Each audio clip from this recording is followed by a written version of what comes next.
Welcome to Dungeon Academics. I am Thomas and I will be your instructor. This is part of a series of videos looking at the mathematics of games and how it shapes both design philosophy and the way we play them. Today we will be exploring the great weapon mystery and how good mathematics makes choices better. We'll be looking at some statistics, using probability spaces, and how spreadsheets can make life easier. Finally, we will be talking about how game design choices can make player choices more interesting. You can follow along with the maths by pausing the video as we go. A full transcript and a copy of the graphs and tables will be available. Holding your great sword in a high guard, you swing at the enemy. Do you wish to activate Great Weapon Master? We are playing 5th edition Dungeons & Dragons, and we are looking at the feat Great Weapon Master, though all of this discussion applies equally to the Sharpshooter feat. Many players and commentators agree that Great Weapon Master is one of the best feats for characters that like to get stuck into combat, and I'm going to agree with them, but perhaps not for the reasons you might think. How does Great Weapon Master work? Let's check the rules. Quote, "You've learned to put the weight of a weapon to your advantage, letting its momentum empower your strikes. You gain the following benefits. On your turn, when you score a critical hit with a melee weapon or reduce a creature to 0 hit points with one, you can make one melee weapon attack as a bonus action. Before you make a melee attack with a heavy weapon that you are proficient with, you can choose to take a -5 penalty to the attack roll. If the attack hits, you add +10 to the attack's damage." The first point is universally good. It gives a way for a martial character to potentially make an additional attack using a bonus action. The second point is the one we will focus on today. I should point out again that Sharpshooter is a comparable feat but for ranged attacks, and all the maths that applies for Great Weapon Master also applies to Sharpshooter. Let's define a few terms. Firstly, expected damage is the average damage per hit your attacks will do, taking into account the damage dice rolled and any other modifiers. I discussed how to find the average roll for dice in the video The Fireball Fiasco Maths Edition if you want to learn more. To give an example, if an attack did 2d6 plus 3 damage, it would have an expected damage of 10. Next, I will talk a lot about probability space. A d20 has 20 different results, each equally likely. You can compare two different scenarios, for example, activating or deactivating Great Weapon Master, by adding up all the different outcomes across the whole probability space for each scenario. It is worth noting that I am not factoring in critical hits in these simulations.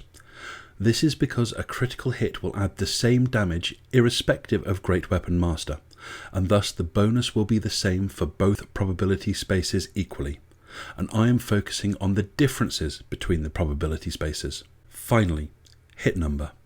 Dungeons & Dragons combat has a simple procedure. You roll a d20 and add your hit modifier to the result, and if the total equals or exceeds the target's armor class, the attack hits. For the purposes of this video, I will be using a concept called hit number. It's the number you need to roll to hit a target, found by subtracting your hit modifier from the target's armor class. This simplification allows me to ignore differences in hit modifiers and armor classes. Enemy armor class is generally an unknown quantity in the game, but after a few attacks it should be possible to have a good guess at what an enemy's armor class is. Every attack against an enemy gives information on what values hit or miss the target, and after a few attacks you should have a reasonably good chance of figuring out what your needed hit roll will be. Let's look at an example. If your character had a hit modifier of +5 and your target had an AC, that's armor class, of 16, you would need to roll 11 or higher to hit. A lower hit number represents an easier target to hit, as more of the values across the probability space will equal or exceed the hit number. Let's find out how Great Weapon Master affects our probability space. It provides a -5 penalty to your attack roll, effectively making the hit roll you need 5 points higher. In this example, it would change the hit roll from 11 to 16. This means that 5 results that would have hit will now miss. But of course, the counter is the attacks that do hit now get a bonus of +10 damage. With the modified hit roll of 16 or more, there are 5 results in the probability space that get this extra damage. So that is 5 times 10 or 50 extra damage. The question is, how much damage are you losing due to the 5 missed attacks? Is it worth the extra 50 damage your hits have earned? If those 5 attacks that now miss have an expected damage of less than 10, they will contribute less than 50 damage to the probability space, meaning that activating Great Weapon Master would create a net damage boost. If the expected damage for an attack is more than 10, the cost of the 5 missed attacks is greater than the payoff for Great Weapon Master, so activating Great Weapon Master would create a net damage loss. This damage cutoff point, 10 damage, is unique to the hit roll of 11+. Each hit roll will have its own unique critical damage value. We can look at another case, a harder to hit enemy with a hit roll of 13 or more. With Great Weapon Master, that would become 18+. A hit roll of 18+ will create 3 hits across our sample space, resulting in a total of 30 extra damage. Spread across the 5 marginal misses Great Weapon Master creates, this means that the cutoff point is 30 over 5 or 6 damage. If an attack is expected to do more than 6 damage on a hit roll of 13+, then Great Weapon Master is not worth it. It costs more damage in missed attacks than it gives as a damage bonus. But if each attack is expected to do less than 6 damage, the payoff for using Great Weapon Master is worth the cost in lost hits. You will notice that this cutoff point is much lower than for the hit roll of 11+.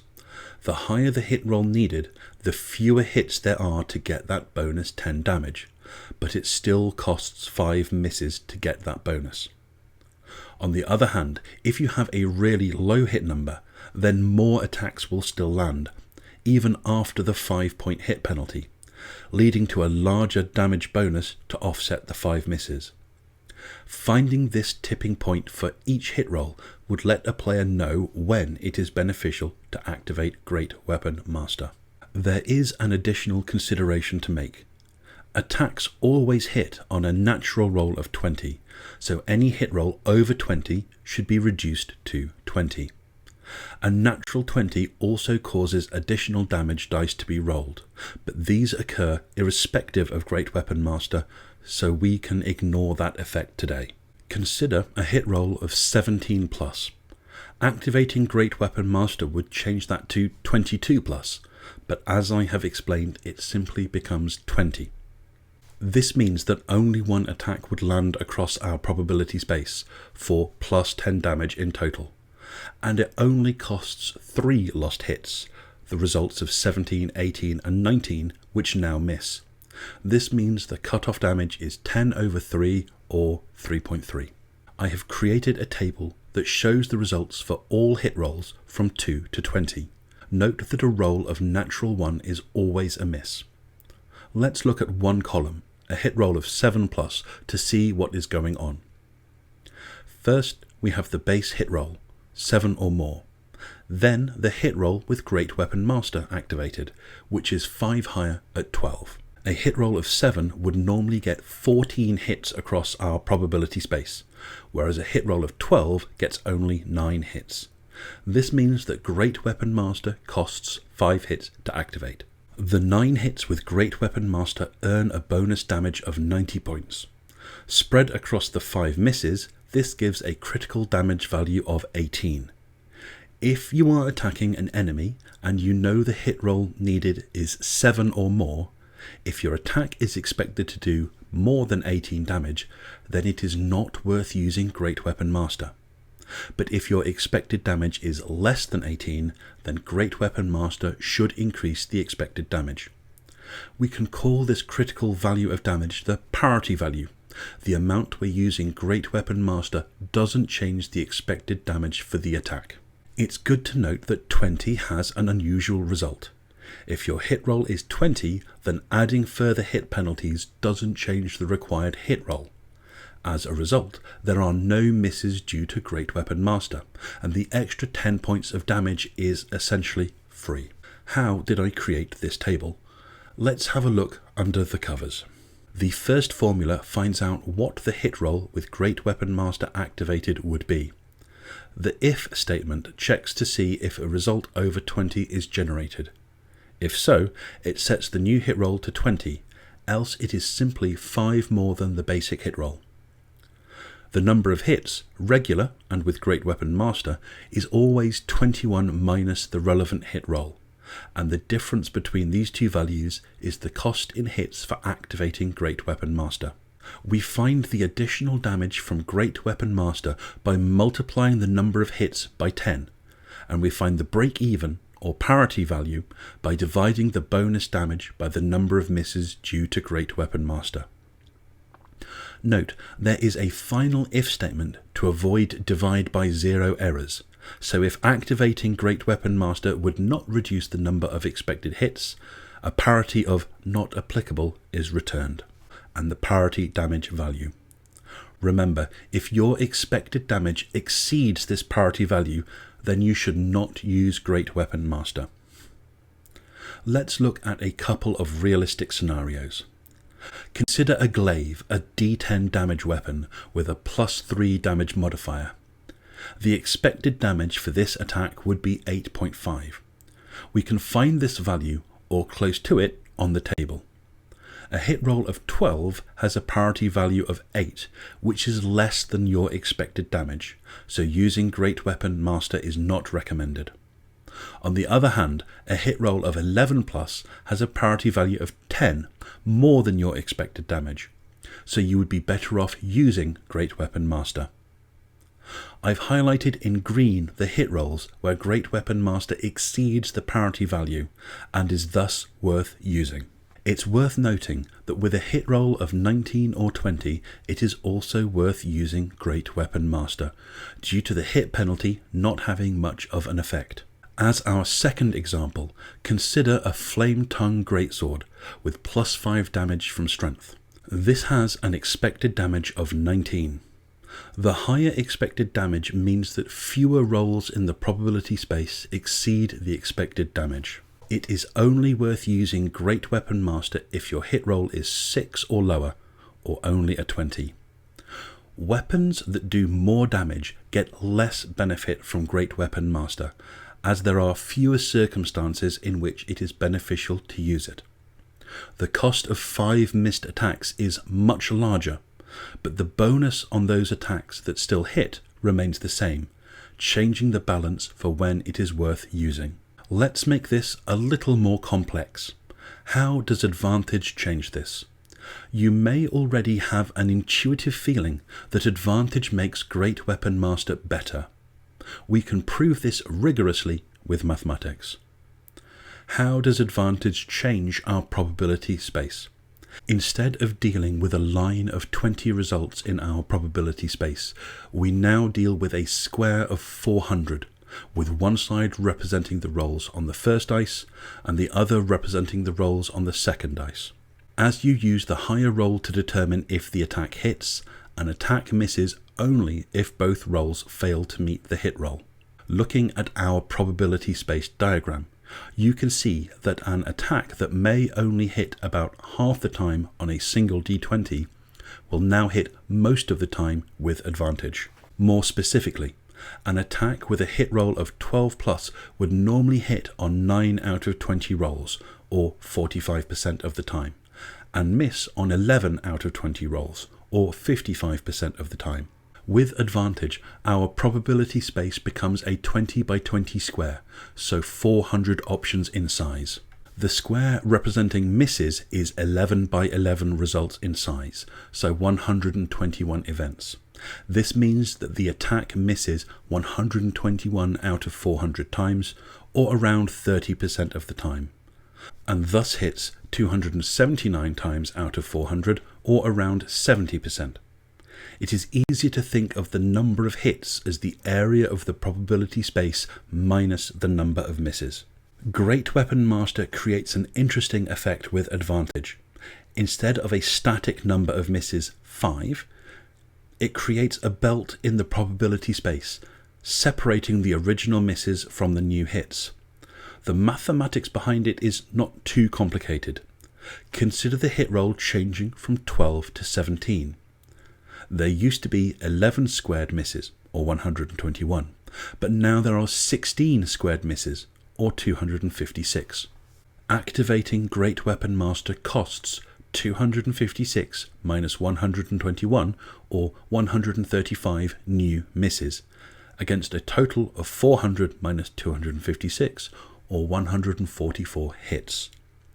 Those 144 hits gain a bonus of 1,440 damage across our whole probability space. If we spread out that damage across the 135 new misses, we get a parity damage of around 10.7. Once again, I have created a table to show all the damage parity values. It follows the same format as the previous one. A hit roll of 9 without Great Weapon Master would become a hit roll of 14 with it.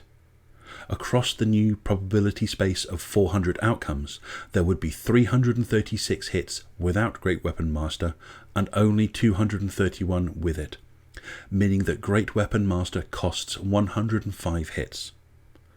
The 231 hits with Great Weapon Master earns a bonus of 2,310 damage, which, spread out across the 105 misses, creates a parity value of 22 damage. If you have an attack that needs a roll of 9 plus to hit, and an expected damage of over 22, then you should not use Great Weapon Master. But if your expected damage is less than 22, it is in your interest to use Great Weapon Master. I have again compiled a summary for this table, shown here. Let's look at the same two example attacks as before. A glaive with an expected damage of 8.5 now has a parity hit roll of 12 plus to activate. Without advantage, it was only worth activating Great Weapon Master for hit rolls of 11 plus. That means it is worth using Great Weapon Master in one more situation if you have advantage. For our Flame Tongue Greatsword with plus 5 damage and an expected damage of 19, it is beneficial to use Great Weapon Master for hit rolls of 9 plus or better. Without advantage, the activation point was 6 plus or better, so there are now 3 more hit rolls where Great Weapon Master is useful. Comparing the two tables shows a clear result. When you have advantage, the parity damage for each hit roll is notably higher, meaning that there are more attacks that would benefit from Great Weapon Master. Of course, if we do advantage, we should do disadvantage as well.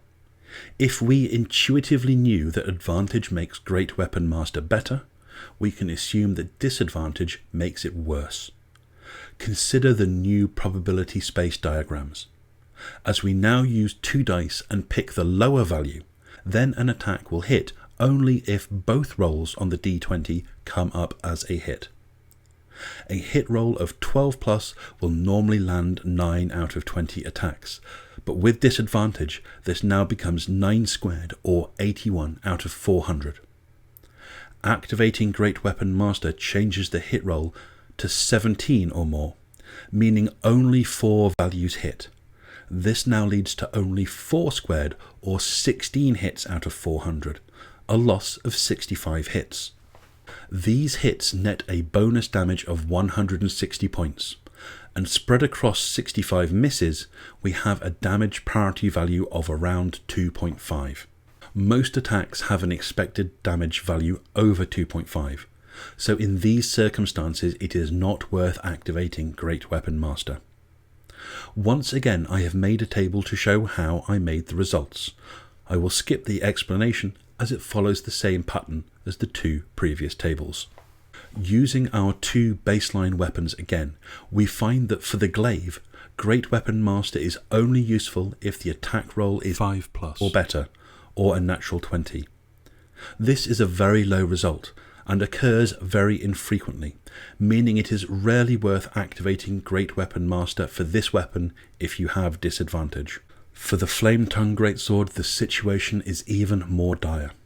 Other than a natural 20, none of the hit rolls have a parity exceeding the expected damage, meaning that it is never worth using Great Weapon Master unless you need a natural 20 to hit.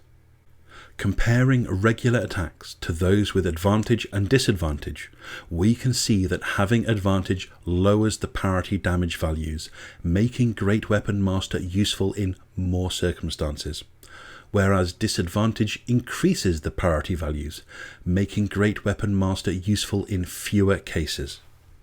Because it is mathematically interesting, and my current character is an elf, we should also consider Elven Accuracy, a feat that allows some characters to re-roll a dice when they have advantage. This is effectively the same as rolling advantage on 3 dice, so it is often called triple advantage. Whereas advantage turned our linear probability space into a square, Elven Accuracy turns it into a cube as shown. In this dice-based diagram, the red dice represent attacks that miss, white dice attacks that hit, and black dice represent the extra misses from activating Great Weapon Master.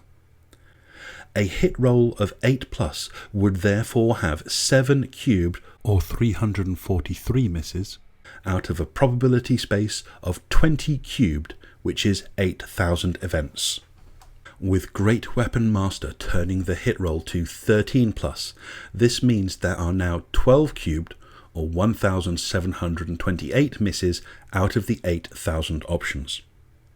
I've made the same results table, and we can use the same 2 sample weapons. The glaive's expected damage of 8.5 means that it is worth activating Great Weapon Master for hit rolls of 13+ and better. That compares to 11+ normally and 12+ with advantage. With triple advantage, you only need a hit roll of 13+ or better, making Great Weapon Master useful against almost all opponents. With the Flame Tongue Greatsword, the new parity hit roll is 11+ or lower, versus 7+ and 9+ for regular and advantage attacks. This means there are even more circumstances where Great Weapon Master is useful. A final master table compiles all the results. For regular, advantage, disadvantage and triple advantage attacks, you can see where the expected damage of your attacks falls on this table. And when you have a reasonable guess of the attack roll you need to hit an enemy, you can evaluate whether it is beneficial to activate Great Weapon Master. My current character has an expected damage of 22 on their melee attacks, before adding any bonuses from Hex or other sources. This means that for regular attacks, if my hit roll is 5+ or better, then I should consider using Great Weapon Master. This is a very low number, so in most combats it will not be worth it. If I have disadvantage, then I should only use Great Weapon Master if I need a natural 20 to hit. And as I have Elven Accuracy, with advantage, I should use Great Weapon Master for all enemies where my hit roll is 10+ or better. To be honest, I did the maths before I picked up this feat. I mainly got it for the potential bonus action attack, as my path to extra attack has been seriously delayed by multiclassing early and hard. It is worth questioning what to do if your expected damage equals the parity damage. Mathematically, there is no damage bonus to using or not using Great Weapon Master in these cases, but the psychological sting of missing hurts more than losing some bonus damage, in my opinion. This has been a lot of maths, tables and diagrams. Let's consider the philosophical implications of Great Weapon Master. The bonus and cost of Great Weapon Master are significant within the context of combat. Plus 10 damage is a large modifier, and across a few hits adds up significantly. But the dismay of missing an attack that would have otherwise hit is not to be underestimated. Even with the tables I have created, there isn't enough information to directly make the best choice. We can make good estimates, especially with some extra information from previous attacks giving clues about the needed hit number for an enemy, but the correct option isn't always clear at the start of combat. That being said, knowing our expected damage and being able to estimate armor classes and thus hit rolls gives us enough information to make good best guesses. We can compare this to another game. This is Ferry Rally, or Colour Rally, and it is my younger son's favourite game. You drive around the track, as shown, by rolling the die and moving your car. If you land on a coloured spot, you may pick up a passenger of that colour if you do not have one of that colour already. There are a few checkered stops with 2 colours and 1 rainbow spot where you get a choice of colours. If you have a complete set of 6 colours when you cross the finishing line, then you win the game. Else you have to go around the track again and repeat the course. Before I say anything else about the game, I must point out that because my sons love playing this game, it is a good game. For these circumstances, their fun is the only metric of value. But let's look at this from a game design perspective. The choices you have in this game are somewhat different and very limited. The only choice occurs when you land on a checkered spot and have a choice of which colour to pick. If you already have one or both of the colours, then there is no choice. But if you have neither of them, you must choose which to take. But what choice is it? You have very little information about the chances of landing on either of the 2 colours in the future. You could count how many of each colour are available on the rest of the track and choose the less frequently occurring one, but due to the randomness of the movement, that path is only marginally better than a 50-50 guess.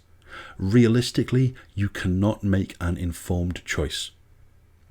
Consider another game, Snakes and Ladders, also known as Chutes and Ladders. What choices does a player get to make in that game? Choices are the core part of any game. Getting players to make choices, feeding them clues for future choices and seeing them live with the consequences of their choices are the beating heart of all role-playing games. But what makes a good choice? I propose 3 rules for choices. A choice must be impactful. The outcome of the choice must have a clear impact on the game, be it in the narrative, the theme, or the mechanics of the game. The significant mechanical bonuses and penalties for Great Weapon Master mean the choice you make with each attack is impactful. A choice must be informed. Players should have some information that guides their choice. A blind choice is not a choice at all. Great Weapon Master does this, as you can know the expected damage for each attack and have an idea of what the hit roll might be, so using it is not a blind choice. A choice must be meaningful. At the opposite end of the spectrum, if there is an obviously best option, then there is also no real choice.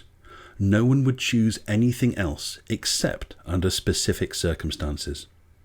Great Weapon Master also meets this requirement, as until we know exactly what the hit roll we need for the enemy is, there is still an element of the unknown in the calculation. The choice to use or not use Great Weapon Master relies on unknown data and fickle dice. And that's why I love Great Weapon Master, not for the mechanical bonuses to damage, which can be significant, or the potential extra attack. For those are the reasons it always appears on the lists of best feats in the game. but instead because it gives players a good choice with every attack. And giving players good choices is what makes games fun. If you are a dungeon master, or writing your own adventure, or even your own game, what choices are you going to give your players, and how will you ensure that the choices are impactful, informed, and meaningful?